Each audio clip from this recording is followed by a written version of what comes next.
हर हालत में जीत चाहती है बीजेपी, नहीं दोहराना चाहती 2021 चुनाव की गलती। नरेंद्र मोदी, अमित शाह के नेतृत्व में मैदानी जंग में है पूरी सेना। अब उतरी है दिल्ली की मुख्यमंत्री रेखा गुप्ता, जिन्हें मिला है टारगेट ममता को घेरने का। तो क्या रेखा दे पाएंगी ममता को बड़ी चुनौती, या टाइम टाइम फिस होगा यह मिसाइल भी? तो आज विवेचना इसी मुद्दे की। आप जुड़ चुके हैं आर्थिक धारा से, अभिवादन स्वीकार करें स्मृति का। चैनल को कर ले सब्सक्राइब, लौट कर आगे बढ़ाते हैं विवेचना को। दुर्गा माई की, दुर्गा माई की।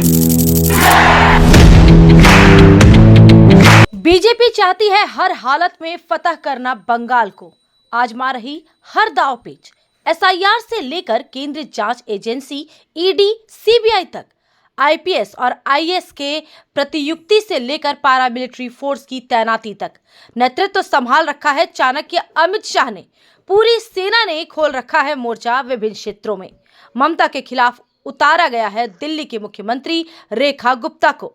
भाजपा की इकलौती महिला सीएम है इन दिनों। हरियाणा में जन्मी रेखा गुप्ता जुड़ी रही है छात्र आंदोलन से। एलएलबी की है डिग्री, दिल्ली यूनिवर्सिटी छात्र संघ की रही है अध्यक्ष और महासचिव भी। बीजेपी नेतृत्व का है मानना ममता बनर्जी को घेरना होगा आसान।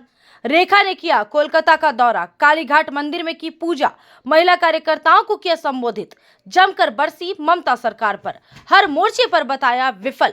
आतंकवाद, गुंडागर्दी, लालच की राजनीति का लगाया आरोप। घुसपैठियों के संरक्षण को लेकर खूब बरसी। उन्होंने किया दावा दिल्ली में थे भैया यानी अरविंद केजरीवाल, उसको उखाड़ फेंका उन्होंने।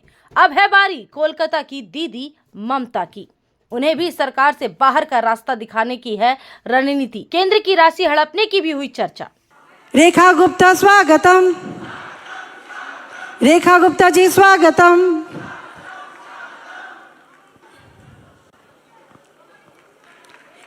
एक बार ये बंगाल की पवित्र धरती, जहां नारी के अंदर देवी का रूप देखा जाता है, देवी के रूप में पूजा जाता है। दुर्गा माँ विजय की महिमा गाती है। दुर्गा माँ शक्ति की द्योतक है। और ये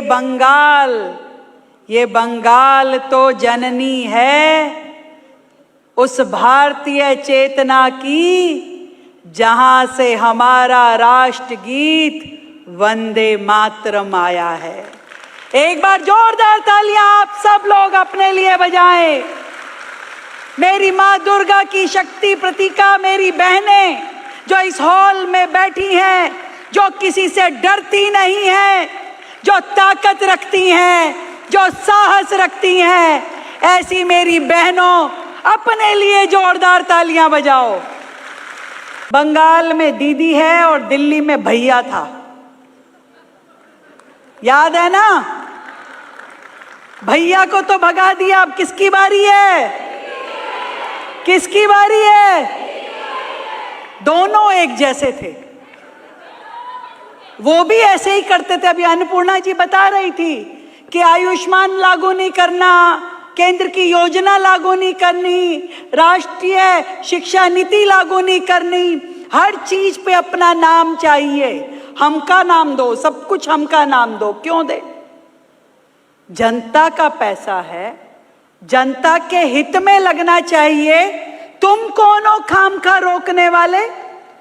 लाखों करोड़ रुपए भेजते हैं बंगाल के विकास के लिए, क्या गरीब जनता तक पहुंच पा रहा है?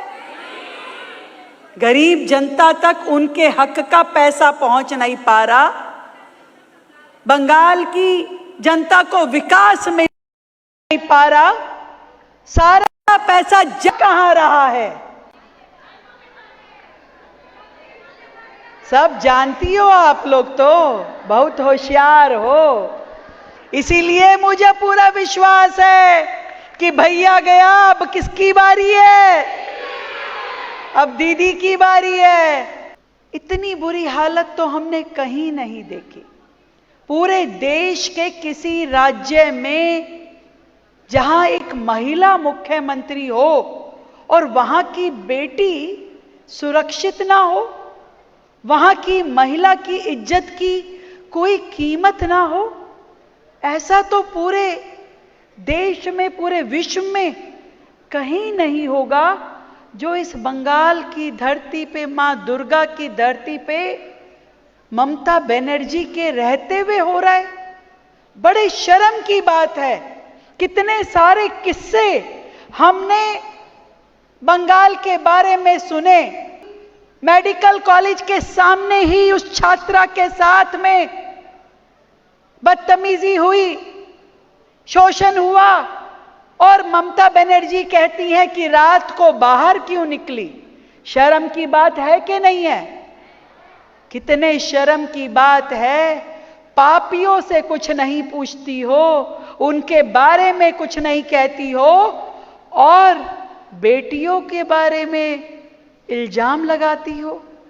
ऐसी मुख्यमंत्री चाहिए क्या? ऐसी मुख्यमंत्री चाहिए क्या?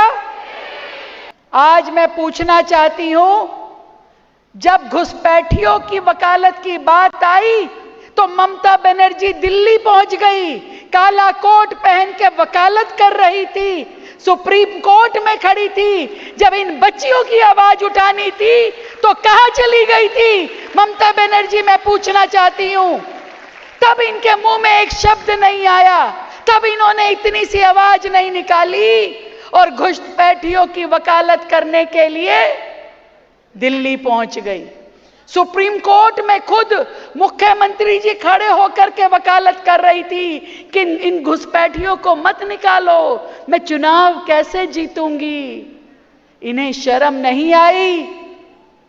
आज बंगाल में रोजाना हजारों घुसपैठिए घुसते हैं। किसका हक मारते हैं? जनता का, आप लोगों का हक मारते हैं। आपके साधनों पे कब्जा करते हैं। जिस शिक्षा पे आपका अधिकार है, जिस स्वास्थ्य सेवा पे आपका अधिकार है, वो सारी चीजें वो लोग ले जाते हैं, और हमारे अपने बच्चों के लिए सुविधाएं मिल नहीं पाती है।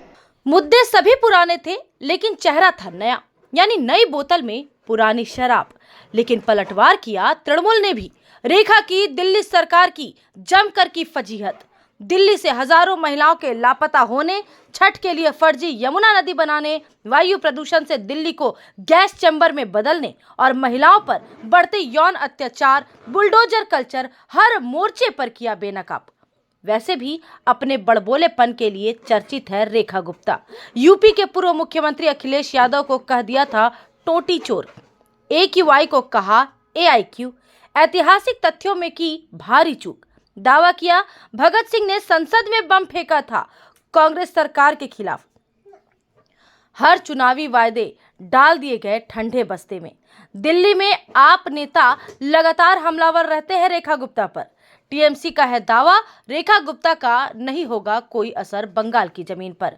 बांग्ला अस्मिता को मुद्दा बना तृणमूल लड़ रही है चुनावी लड़ाई। भाजपा को बता रही बहिरागत, भाजपा की है मजबूरी, बंगाल से जुड़ने में हो रही सांस्कृतिक परेशानी। जय श्री राम का नारा छोड़ कहना पड़ रहा जय मां काली, जय मां दुर्गा। मोदी ने बंगाल के वोटरों के नाम जारी किया है खुला पत्र। जय श्री राम के बजाय जय मां काली का है जिक्र। रेखा गुप्ता भी जब पहुंची थी कोलकाता, कालीघाट में जाकर की थी मां काली की पूजा। इस बदलाव को अपनी जीत मान रही है तृणमूल। बीजेपी को हर मोर्चे पर दे रही है मात। बीजेपी को नहीं मिल रहा सफलता का कोई मंत्र। हताश विधायक, पार्टी नेता शामिल हो रहे तृणमूल में। अलग गोरखालैंड राज्य गठन का मुद्दा नहीं पकड़ रहा तूल। कारसियांग के विधायक विष्णु शर्मा ने छोड़ दिया भाजपा का साथ, शामिल हो गए तृणमूल में। राज्यसभा सदस्य अनंत महाराज भी है उसी रास्ते पर। रेखा गुप्ता पर लगाया गया है दाव, लेकिन ममता के व्यक्तित्व और संघर्ष के सामने रेखा पड़ती है गौण। महिला वोटरों पर मजबूत पकड़ है ममता की। उनकी कल्याण के लिए चला रही कई योजनाएं। लक्की भंडार योजना में बढ़ाई गई राशि 500 रुपए की। कैबिनेट की अंतिम बैठक होगी गुरुवार को, हो सकती है कुछ बड़ी घोषणाएं। मौजूदा दौर में मिसाइल रेखा गुप्ता कितना नुकसान कर पाएंगी ममता सरकार का? राजनीतिक गलियारों में पूरी शिद्दत से उठ रहा यह सवाल। राजनीतिक जानकारों का है दावा, बाहरी नेताओं का जितना होगा उपयोग, भाजपा की उतनी होगी अधिक क्षति, क्योंकि तृणमूल पहले से ही बता रही पार्टी को बहिरागत। ममता फतह के लिए तलाशने होंगे नए प्रक्षेपास्त्र, जो है बहुत कठिन इस समय। इस वीडियो में इतना ही। बने रहे हर अपडेट के लिए आर्थिक धारा के साथ, क्योंकि हम जुड़े हैं अपनी माटी अपनी थाती से। नमस्कार।